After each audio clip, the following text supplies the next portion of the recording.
Okay.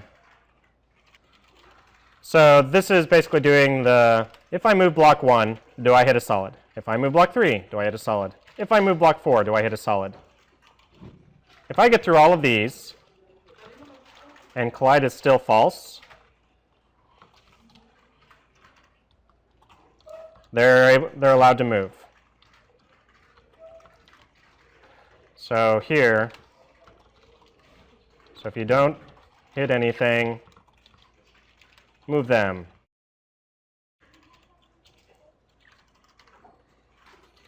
Because if you hit any one of those, if it hit a solid block of any kind, this would become true on one of these 3 statements. So to move them, I need to actually set their x and y values to particular values. So I think I'm going to use the actual names. So global.block1.x. I'm going to use a shortcut, which is plus equals. That adds on to it. Actually, it'll be minus equals for that one.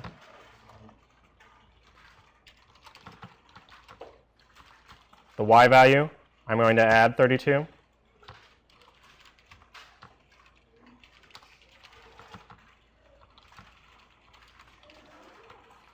The x value is going to be, let's see, plus equals 32.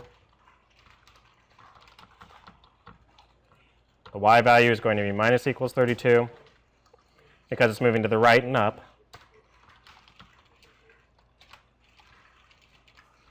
And 4's x value is going to be to the right 2 blocks worth, which is 64.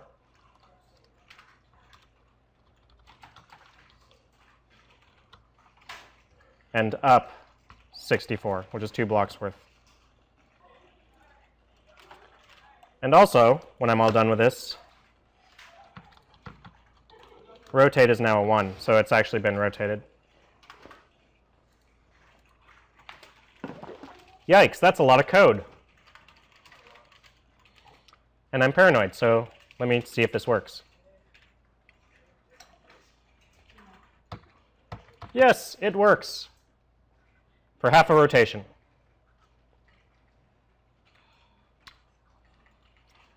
So that was half of one shape's worth of rotation.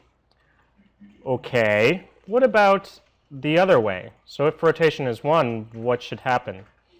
Well, it turns out that it's basically all of this again, only you're going to reverse all the plus and minus signs. And it's going to be rotation equals 0.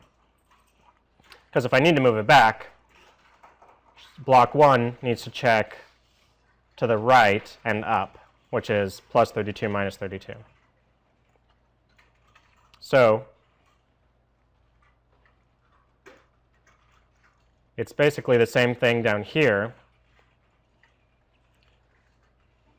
This is a dangerous thing to do, by the way, to copy and paste the whole thing, because I have to make sure I do it correctly in every spot in here. Place meeting plus, minus, minus, plus, minus, plus. All of these switch signs, and rotation 0. Make sure you get every single one, or something will go horribly wrong.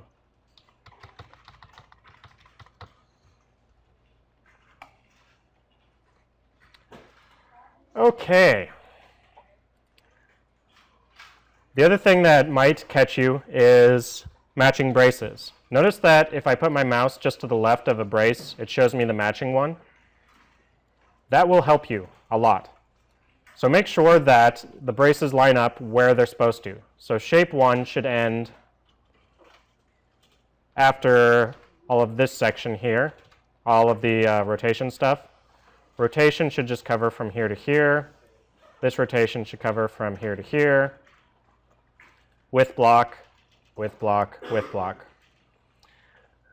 Having one brace off will screw up the whole thing. So it's very that's why I'm tabbing everything over, so I can visually see where all of the braces go.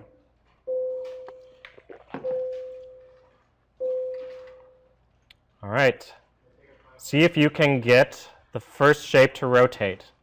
And if you can, then try going on to the T block, which is actually going to have 4 possible rotations.